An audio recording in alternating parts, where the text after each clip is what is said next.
Thanks, Ruth. Well, it is wonderful to be able to continue in our series in Luke again. I've really enjoyed working through these passages and seeing what they hold for us. Now, there was a bit of a spoiler alert in the children's address because I do want to start by talking about fans this morning. I think it's been a good 2 weeks for seeing fans, particularly with everything surrounding Novak Djokovic. Whatever you think of it, we've seen some fans, haven't we? We've seen people out on the street with flags, with banners, passionate fans declaring that their man should be freed. I remember the fans that struck me the most were around Michael Jackson. Some of you know Michael Jackson, of course, the great pop entertainer, when he was being tried for some court offences and was declared innocent 12 times. One of his fans was outside the front of the court and released a white dove for every result of innocence that came through from the court. He was cleared of all the charges. A very passionate fan to purchase 12 doves and have them all ready to go. And of course, around Michael Jackson's death as well. Amazing scenes around the world of people mourning. The level of passion people had for this man, the depth of their support. These were serious fans. And of course, as I mentioned as well, the most common fans in Australia, I think, are football fans. Very, very passionate fans out there. There's a picture of a Collingwood house. I couldn't get a photo of the one in Warrnambool, but there is a Collingwood house on Merivale Drive in Warrnambool. If you go past it, there is no doubt that these people are fans of the Collingwood Football Club. It's black and white. It's magpies all over. But I am talking about fans of Jesus today, and that question of whether Jesus has fans. And I think he does. I think there are people who love the idea of Jesus, the concept of Jesus, some of the teachings of Jesus, perhaps his famous sayings. This is a t-shirt you can buy if you're interested online. It says, "Jesus is my homeboy." This is the kind of t-shirt I think a fan of Jesus might wear. Someone who loves the idea of Jesus, loves the thoughts of Jesus, the words of Jesus. I think Jesus has fans. But as I'm saying today, and as I think this passage makes clear, I don't think Jesus wants fans. I don't think he wants fans. He wants something else. Today, as we go through the passage, I'm going to be reading it through my message, integrating it into my sermon. But I want to catch us up on Luke. Where are we up to? In my last message, Jesus began his ministry, didn't he? He stood, I should say, in the synagogue and declared from the prophet Isaiah, "The Spirit of the Lord has anointed me to proclaim good news to the poor, freedom for the captives, recovery of sight for the blind." And then he started to work it out, didn't he? He started to do all those things amongst the people in Galilee. In the next passage in Luke, you may have looked at this during the week if you're in a small group or if you look at the discussion questions, there were conflict passages. Jesus rubbed up against some of the leaders, the local leaders. Most of the sort of regular hoi polloi, they still loved Jesus. He had a great following. But the leaders, not so much. Jesus at this point is starting to divide the crowd. His teaching, his miracles, the way he cared for people is resulting in supporters and some who have a more negative response. In fact, have a look. There's a couple of verses from that last section. Just compare the pair here. After one of his miracles, it says everyone was amazed and gave praise to God. They were filled with awe and said, "We have seen remarkable things today." And yet, actually the verse just before today's reading, which I'll go through in a sec, it says, "But the Pharisees and the teachers of the law were furious and began to discuss with one another what they might do to Jesus." So by the start of today's reading, Jesus has a large following. And actually, because I don't often integrate my reading with my sermon, I have neglected to bring a Bible up with me. I'm going to actually ask, this is a bit controversial, someone have a Bible I could just borrow just for this reading. Would that be all right? I'm sorry, that was a neglect on my part. Trying something new, that's all right. The word is still in there. Thank you so much. Apologies about that. Let me read from Luke chapter 6. I think it'll be there on the screen, but it'll be much easier if I read it in the pages. This is from Luke chapter 6, verses 12 to 16. One of those days, Jesus went out to a mountainside to pray and spent the night praying to God. When morning came, he called his disciples to him and chose 12 of them, whom he also designated apostles. Simon, whom he named Peter, his brother Andrew, James, John, Philip, Bartholomew, Matthew, Thomas, James, son of Alphaeus, Simon, who was called a zealot, Judas, son of James, and Judas Iscariot, who became a traitor. Jesus has a large following, but he decides he needs sort of an inner circle, a group of 12 close companions. So he goes on a mountainside to pray. In the morning, he gathers the large group and he calls out 12 of them to be apostles. Apostles means ones who are to be sent, ambassadors, if you will. We'll come back to these in a moment. The rest of today's passage is one long speech from Jesus known as the Sermon on the Plain.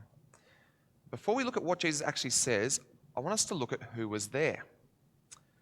This is from Luke 6, verses 17 to 19.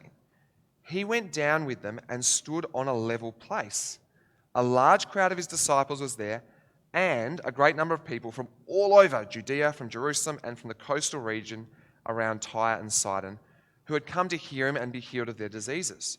Those troubled by impure spirits were cured, and the people all tried to touch him because power was coming out from him and healing them all. I want to really unpack this for a moment. I think this is really important as we consider this Sermon on the Plain. There are two groups of people here, broadly speaking. There's a large crowd of his disciples. Disciples are a follower or a learner. These are people who follow Jesus. It's not too formal. You didn't have to sign up too formally to be a disciple, but these are people who listen to his teaching and follow it instead of other people's teaching. So there were disciples, but there were also a great number of other people from Judea, that's the whole region, from Jerusalem. These people had made the road trip from the south to the north, a long trip to see Jesus, and from the coastal region around Tyre and Sidon. Oh, it's a very small map, but that's on the coast there that you can see. They'd also come in, not as far, maybe just a day or two's journey, but a significant way to see Jesus. And we hear why they're there. They're there to hear him, to be healed of diseases, to see impure spirits come out of people, and to see acts of power. So broadly in this group, there were two types of people. There were followers and there were fans. Genuine disciples and people who had come for the show. But I actually suspect the distinction, maybe it's not that clear cut. Maybe it's more like a spectrum. At one end, you've got, say, the 12 apostles. These were his committed disciples, chosen to be his companions, to learn. They would be sent out by Jesus. There's disciples, there's a larger group of followers and listeners and learners, maybe not quite as committed as the apostles, but still pretty serious about learning from Jesus. There would have been some people who had come to hear Jesus and to kind of weigh it up, to evaluate. Is this someone I want to keep listening to? They're certainly happy to see those miracles too, but they kind of could go either way on whether they follow Jesus. There'd be some who have really just come for the miracles. They just want to see something amazing. But you know what? They're going to stop and listen as well. They're going to give Jesus their ear. Hey, he says some amazing things too. While we're here, we're not going to run away. And then there's probably some real, just pure fans. They've really just come for the show, the miracles, the acts of power, and they just happen to be in this crowd. And so Jesus teaches. He looks at his disciples, it says. He looks at his disciples and he teaches. This teaching is for his disciples. This is how you are to live as a follower of Jesus. This isn't Jesus teaching works salvation. If you do these things, if you love your enemies well, you will be saved by God. No, it's a teaching for those that already trust in Jesus, already know Jesus and follow him. This is how God's calling you to live. But his teaching is not only for disciples, if that makes sense. It's for disciples to hear, but everyone's listening in. The fans are listening in, those who have come for the show. They also get to listen in.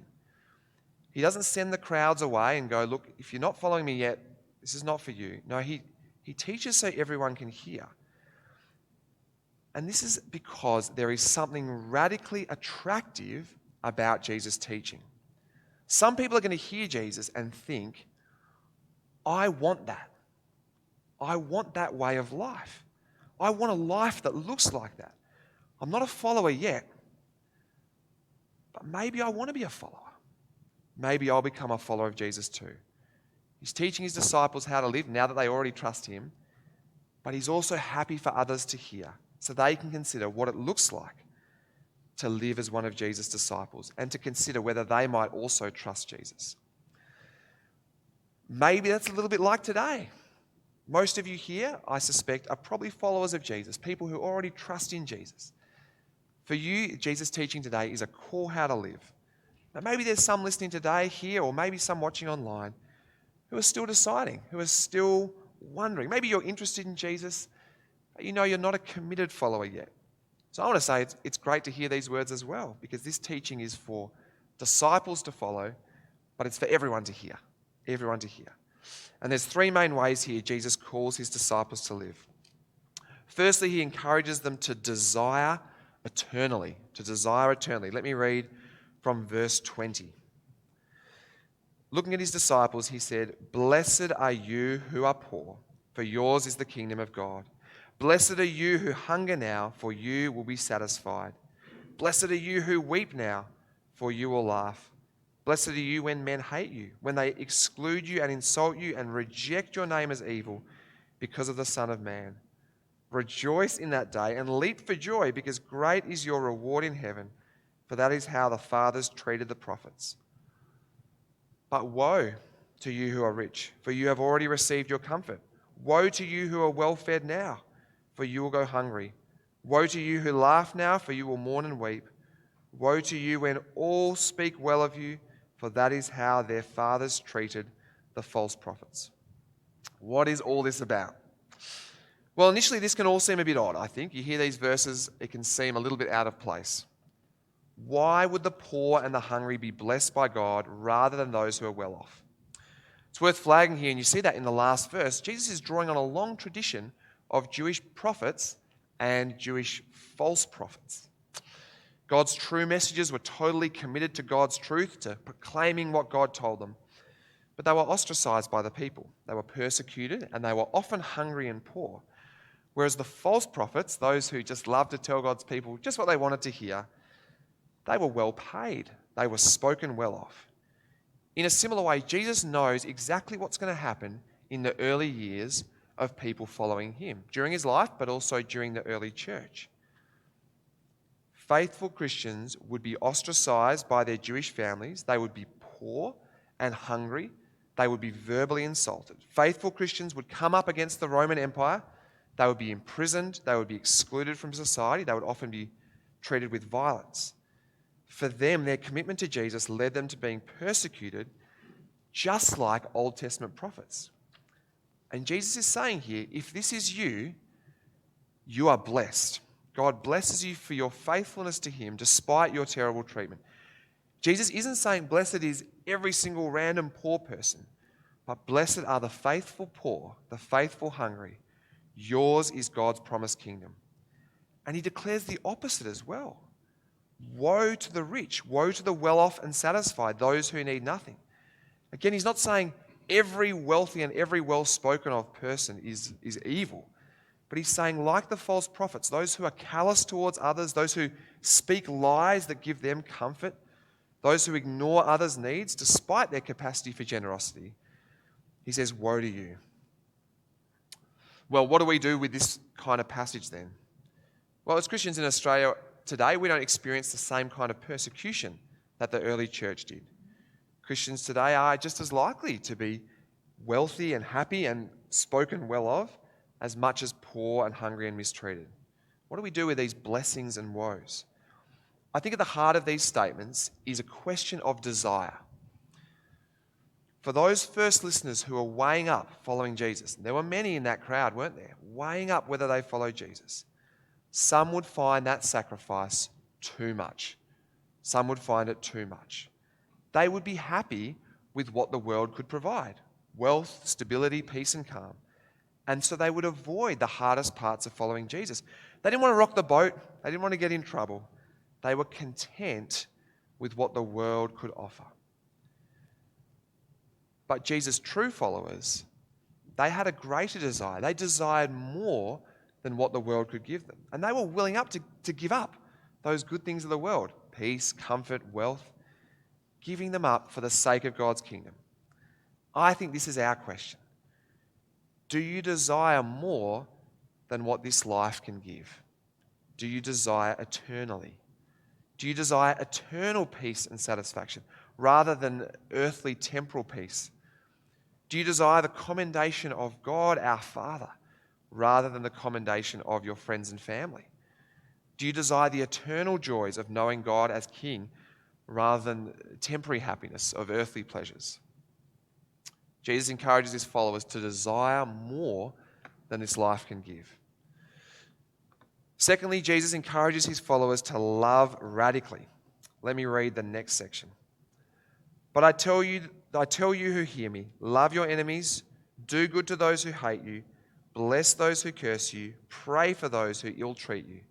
If someone strikes you on one cheek, turn to him the other also. If someone takes your cloak, do not stop him from taking your tunic. Give to everyone who asks, and if anyone takes what belongs to you, do not demand it back. Do to others as you would have them do to you. If you love those who love you, what credit is that to you? Even sinners love those who love them.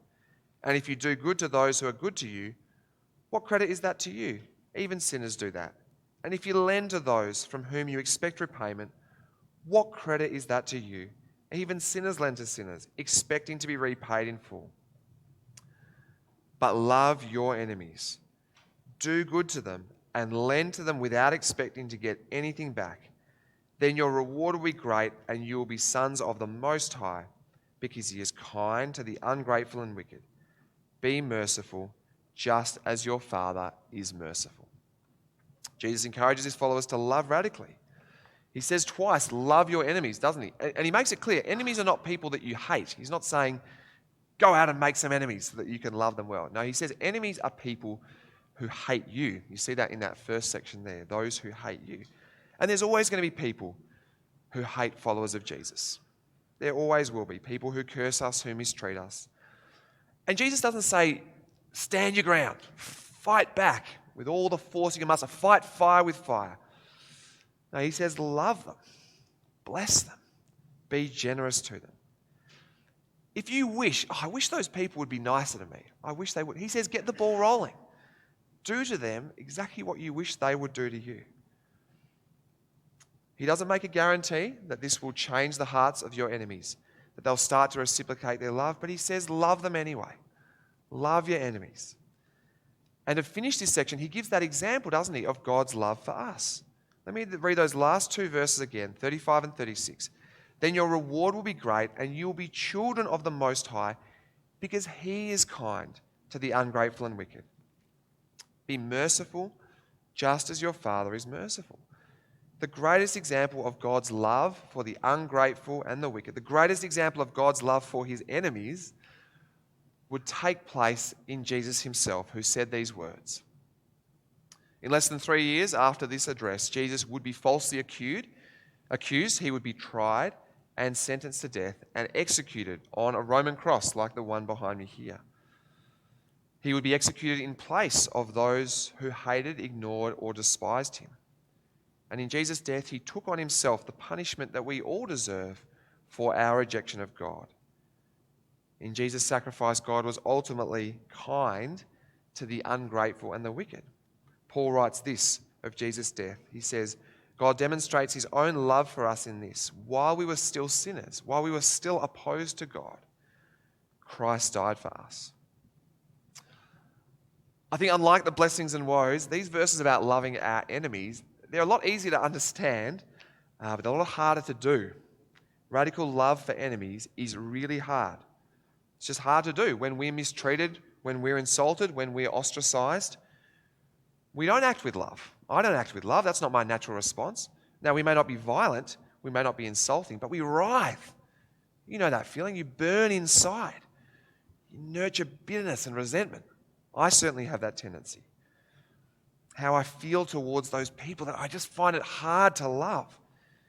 And that resentment and that bitterness, that's justified as well, isn't it? Absolutely justified.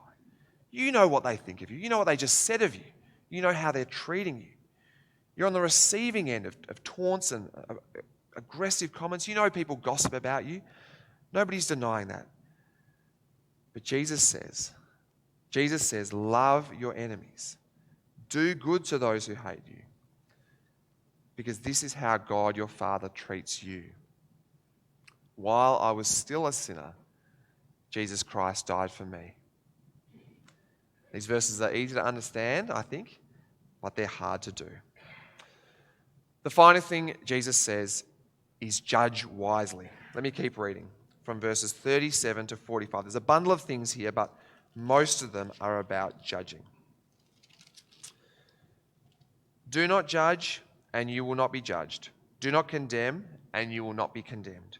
Forgive, and you will be forgiven.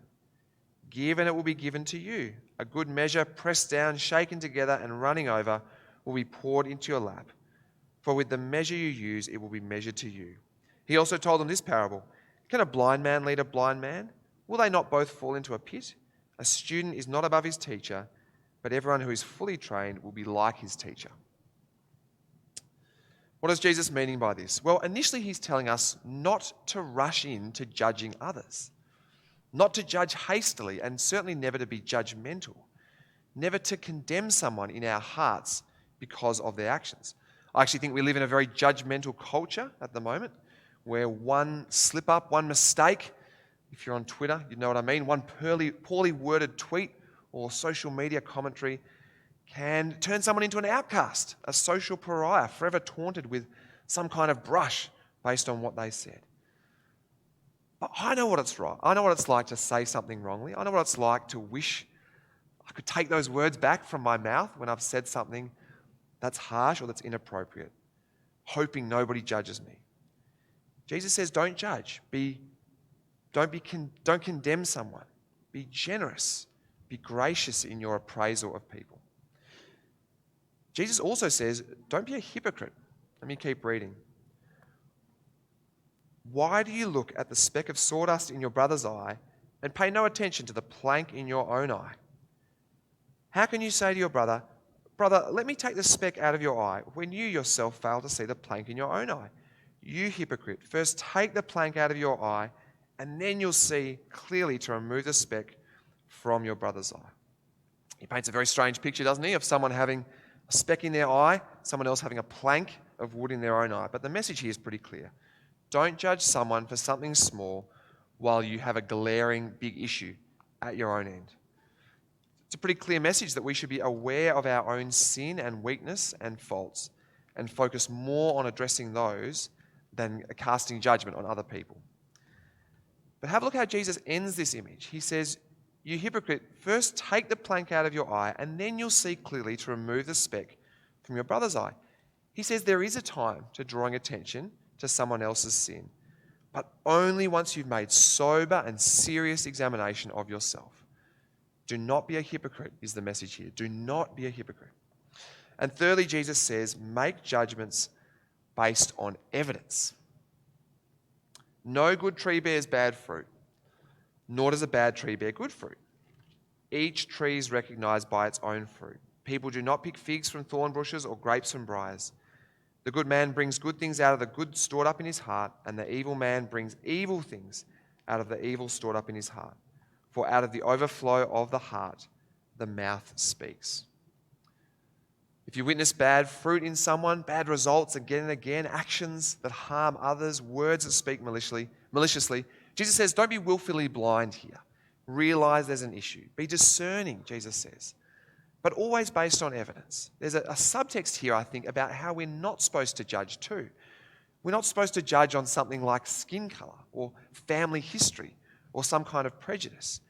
No, he says, make discernments based on evidence, evidence you see. If someone has a history of financial impropriety, probably don't invest your money with them. If someone starts gossiping to you about a mutual friend, probably be aware they're likely to gossip to their friend about you as well. Jesus says, be wise. Be wise, be discerning, use the evidence you see. And I actually think together, these 3 points on judgment, they actually are so helpful taken together. Don't rush to judgment. It's not our job to condemn people. Examine yourself first, much more carefully than others. Be aware of that risk of hypocrisy in judging others. But also don't keep your eyes closed to the evidence in front of us. Don't turn a blind eye when there's obvious fruit to observe. Jesus says, judge wisely. Judge wisely. Well, there's one last bit in the Sermon on the Plain, which I think really brings it all together. I think Jesus here takes a step back. He's taught these sections. He takes a step back. He looks at the crowd. He knows there's followers there, committed disciples. And he also knows there's fans, some who have come to see and be amazed. And he says, "Why do you call me Lord, Lord, and do not do what I say?" It's a pretty rough ending, perhaps. Basically, he's saying, look, some of you here sound committed to me, but you're really not. This is Jesus talking to his crowd. This last bit's for the fans. It's really for those who have come to see the show. Those who say, "Lord, Lord, what an amazing healing. Lord, Lord, can you do that water into wine again? That was fantastic. Oh, Lord, Lord, here's another man with an evil spirit. Can you cast it out again, please?" So Jesus makes a famous comparison here. Let's listen carefully to what he says. He says, "As for everyone who comes to me and hears my words and puts them into practice, I'll show you what they're like. They're like someone building a house who dug down deep and laid the foundation on rock. When a flood came, the torrent struck that house, but could not shake it because it was well built." Jesus describes the wise builder as the one who comes to him, hears his words, and puts them into practice. He's talking about followers, isn't he? He's talking about true disciples. They don't just come to watch. They don't even just come to watch and listen. They come to watch and listen and change their lives based on what Jesus says.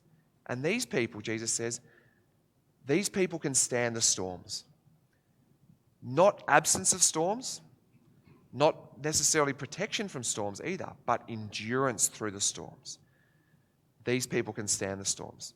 But hear the comparison. Jesus says, "But the one who hears my words and does not put them into practice is like a man who built a house on the ground without a foundation. The moment the torrent struck that house, it collapsed and its destruction was complete." The foolish builder here is the one who still hears Jesus' words but doesn't do anything about it, does not put them into practice.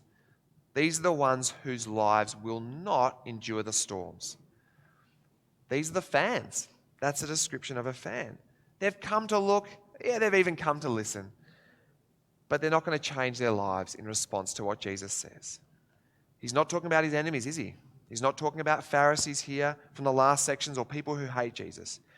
He's talking about people who listen to him, who love to listen to Jesus, but do not put his words into practice. Many of whom would have been in that very crowd he spoke to. The ones who call him Lord, Lord, and don't act on his words. Jesus is talking about his fans here.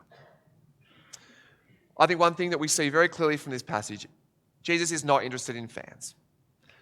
Unlike Michael Jackson, he is not a performer. He's not an entertainer. Jesus is someone we trust. Jesus is someone we follow. He doesn't want fans. He wants committed disciples, true disciples. People like the 12 apostles that he's just called to follow him. People who will hear his words and put them into practice. And so the challenging, I think, word for us from this is, are you at risk of being a fan of Jesus? Loving the idea of Jesus, loving to hear his words, love to be around other people who know Jesus. But do you put them into practice? I think it's a risk for all of us, including myself, that we might become fans and not followers. What can we do about this? Well, one thing we can do is start to put into practice the things Jesus has taught, even starting with the things he's taught today. Desire eternally, desire more than this life can give. Love radically, love our enemies, and judge wisely, not like the world judges. Let me encourage us to be followers of Jesus and not fans of Jesus. Let me lead us in prayer. Lord God, I thank you for this wonderful message from Luke today, and Lord, these wonderful words from Jesus as he gathered that group of people around him, that crowd of people, a wide spectrum of people from his committed 12 apostles all the way to his fans. Lord, I thank you that the message here was for everyone to hear. He spoke so that all could hear him. And Lord, we hear that challenge today to be a follower of yours and not a fan. Lord, I'm sorry for those times when I tend towards being a fan of yours, enjoying your words, enjoying your company, but Lord, not changing my life. Lord, I pray that you would work in us by your Spirit to help us to be your followers, to trust in you, to change our lives in response to your words, and not just to be fans. Thank you, Lord, that you want followers, that you want us to trust in you and follow you, that you are calling disciples to yourselves. Lord, might we be one of your disciples today?